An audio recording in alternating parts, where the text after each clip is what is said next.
Chapter का नाम क्या है? Central bank. ठीक है, सेंट्रल बैंक कौन सा है?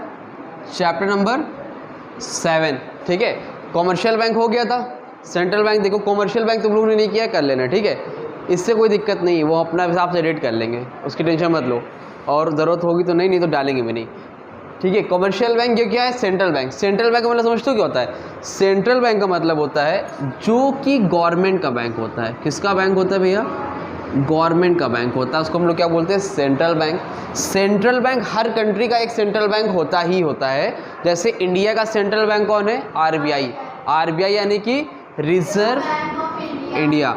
अगर कोई पूछ ले कभी एमसीक्यू में कि रिजर्व बैंक ऑफ आरबीआई के गठन कब हुआ, स्टार्ट कब हुआ, तो क्या लिखोगे? 1 अप्रैल 1935 को आरबीआई ने क्या किया था, मतलब आरबीआई का लॉन्च हुआ था। आरबीआई कब से स्टार्ट हुआ है? 1 अप्रैल 1935 से सेंट्रल बैंक हुआ है। ठीक है, अब देखो सेंट्रल बैंक मतलब क्या होता है? Central bank is just like a father of commercial bank. Central bank क्या है? Just like a father of commercial bank. मतलब जितने भी बैंक हैं, जितने भी कमर्शियल बैंक हैं, सबके पिताजी की तरह, जस्ट लाइक अ फादर। क्या है भाई? Just like a father. जैसे तुम लोग हो, जैसे राइमीन है, अब राइमीन को कोई भी पापा इनके बोलते ये करना है तो ये करती हैं, सारा काम करती हैं। तो अब राइमीन से बोला कि ये काम करो तो राइमीन काम करती। उसी तरह जब सेंट्रल बैंक, कौन? सेंट्रल बैंक कमर्शियल बैंक को ऑर्डर देता है और बोलता है भैया इस तरह से काम करना है आप लोग को, समझ में आ रही बात? तो उन लोग क्या करते हैं?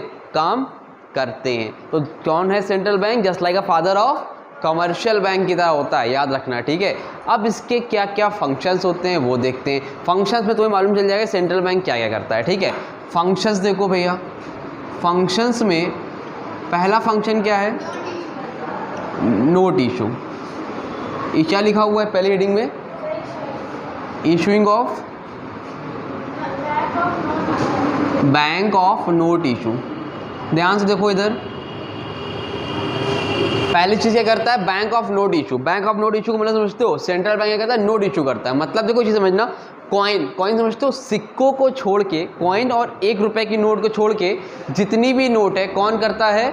सेंट्रल बैंक करता है। ठीक है, मतलब जो बाकी जो कॉइन है, सिक्के हैं, वो कौन करता है? गवर्नमेंट करती है। कौन करता है?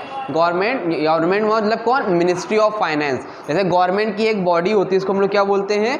Ministry of finance. वही क्या करती है? कॉइन और 1 रुपए की नोट को इशू करती है। बाकी सारी नोट कौन इशू करता है? सेंट्रल बैंक करता है। कौन करता है? सेंट्रल बैंक करता है। दूसरा फंक्शन बोलो राहिमी भैया। Banker, agent and adviser to the government. ठीक है, टू द गवर्नमेंट। देखो भैया पीछे वाले, बैंकर, एजेंट है and adviser to the government. मतलब देखो बैंकर्स हो गए यहाँ पर, bankers, agent and adviser to the bank. देखो बैंकों का बैंक है पहली चीज तो, मतलब गवर्नमेंट का बैंक कौन होता है? Central bank. पब्लिक का बैंक कौन होता है? Commercial bank. हम जैसे एसबीआई है, आईसीआईसीआई, ये सब कौन है? कमर्शियल बैंक है, ये हम लोग का पब्लिक का बैंक है। गवर्नमेंट का बैंक कौन है? Central bank. मोदी जी को अगर पैसा कोई डोनेट करता है, हम लोग भेजते नहीं थे कोरोना के टाइम में, तो जो भेजते किस में जाता है? वो सेंट्रल बैंक में। सारा का सारा पैसा गवर्नमेंट कहाँ होता है? सेंट्रल बैंक में। कोई सैलरी आती है सेंट्रल बैंक से तो सेंट्रल बैंक से। और दूसरी चीज़ एज आ एजेंट भी काम करता है। एजेंट समझते हो?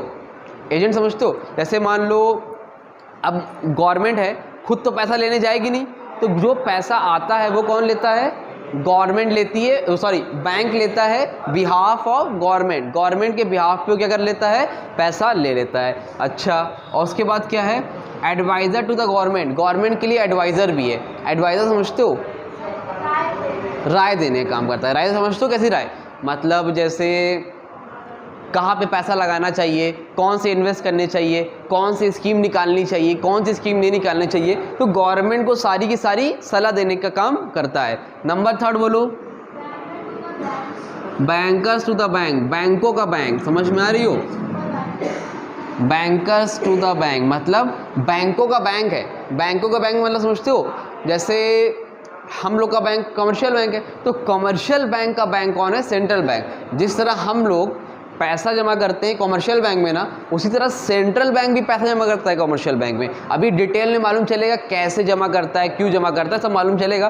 फिलहाल इतना समझ लो, जिस तरह पब्लिक कॉमर्शियल बैंक में पैसा जमा करती है, उसी तरह कॉमर्शियल बैंक सेंट्रल बैंक पैसा जमा करता है। ऊपर से वो सुपरवाइजर होता है। सुपरवाइजर को हमने समझते हो, सुपर यानी ऊपर, ऊपर से दिखने वाला। ऊपर से दिखने वाला मतलब किस तरह से काम करना है, सारी गाइडलाइन कौन प्रोवाइड करता है?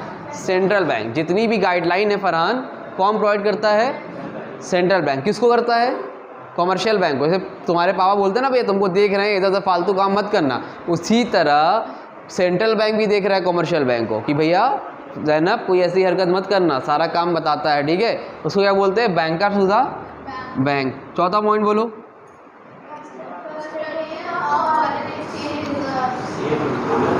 Custodian of reserve. देखो भैया इसका मतलब क्या है? देखो तीन काम तो अभी तुम लोगों ने देखा, तीन फंक्शन देखे सेंट्रल बैंक के। साकेब पहला वाला क्या था? बैंक ऑफ नोट इशू, यानी कि नोट इशू करने का काम करता है। दूसरा देखा एज अ एजेंट है, एडवाइज़र है गवर्नमेंट का, ये देख लिया। Number bank to the bank, बैंकों का बैंक है। चौथा क्या है भैया? Custodian of foreign exchange reserve.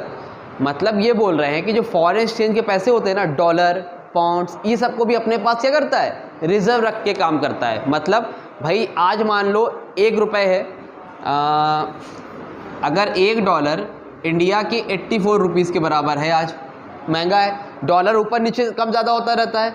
कल को मालूम चला $1 अभी 80 रुपीज़ में कम हो गया, तो क्या करते हैं इन लोग? पहले से ही क्या करेंगे? खरीद के रख लेंगे डॉलर को। क्यों? क्योंकि जब बाद में पैसा रेट बढ़ेगा तो हमारे काम आएगा ना भाई, हमको बाहर से भी तो सामान मंगाना पड़ता है, तो जो दूसरी करेंसी होती है उसको अपने पास क्या करता है? रिजर्व करके रखता है। पांचवा बोलो। लेंडर, कंट्रोलर ऑफ क्रेडिट अभी नहीं। छठा बोलो। अच्छा ठीक है, देख लो, शॉर्ट में बता दे रहे हैं। कंट्रोलर ऑफ, इसका मतलब क्या है? कंट्रोलर ऑफ क्रेडिट का मतलब ये होता है, अभी इसको डिटेल में तुम्हें पढ़ना पड़ेगा, बहुत डिटेल में। अभी तक समझ लो कंट्रोलर ऑफ क्रेडिट का मतलब ये है, जैसे मार्केट में मान लो पैसा कितना है, वैसे मान लो महंगाई बहुत ज़्यादा हो रही है, सबके पास बहुत पैसा हो गया है, तो उसको कंट्रोल करने का काम कौन करता है? Central bank. अगर मार्केट में महंगाई बहुत कम है, भैया कोई सामान खरीद ही नहीं रहा है, सब गरीबी की टाइम में चल रहे हैं, तो उसमें भी हेल्प कौन करता है? Central bank. कैसे करता है वो अभी हम लोग देखेंगे आगे, क्वालिटेटिव मेथड और क्वांटिटेटिव मेथड, उसकी टेक्निक होती है, ठीक है। छठा पॉइंट बोलो। Lender of the last resort नहीं है?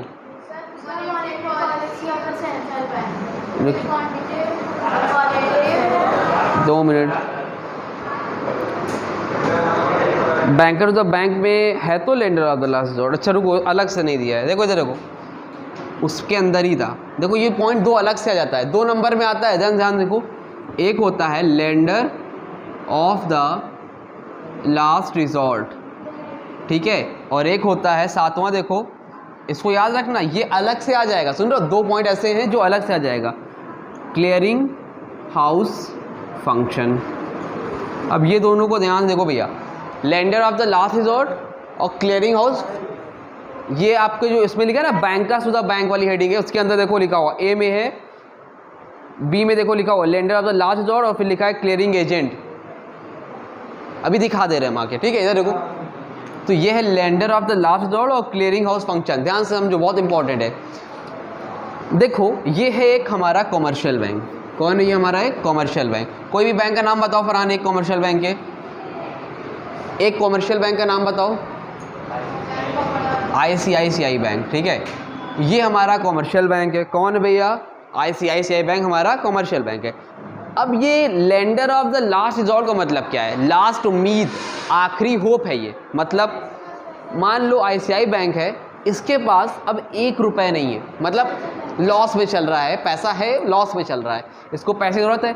इसने जितने भी अपने आस पास वाले हैं सबसे पैसा मांगा, भाई हमें पैसा दे दो, पैसा दे दो, पैसा दे दो, कोई इसको पैसा दे नहीं रहा है। अब बेचारा तकलीफ़ में, परेशानी में है, तो इसकी आखिरी होप कौन है? Central bank. सेंट्रल बैंक क्या करेगा? इसको पैसा लोन में दे देगा, उसकी हेल्प करने के लिए। समझ में आ रहे हो?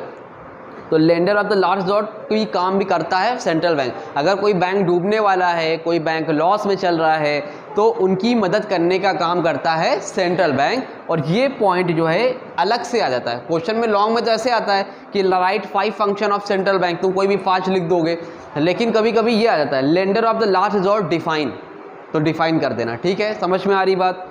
और उसके बाद एक लास्ट है क्लियरिंग हाउस फंक्शन। क्या है बेटा? Clearing house function. ये क्या होता है?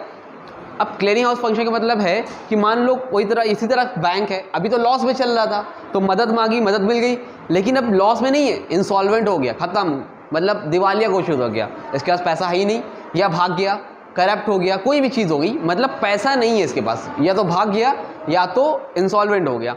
तो अब ऐसे केस में पब्लिक के पैसे कौन देगा? अब राहिमीन का पैसा बैंक में पड़ा हुआ था, राहिमीन चिल्लाएगी नहीं मेरा पैसा मेरा पैसा मेरा पैसा, तो राहिमीन के पैसे को कौन देगा?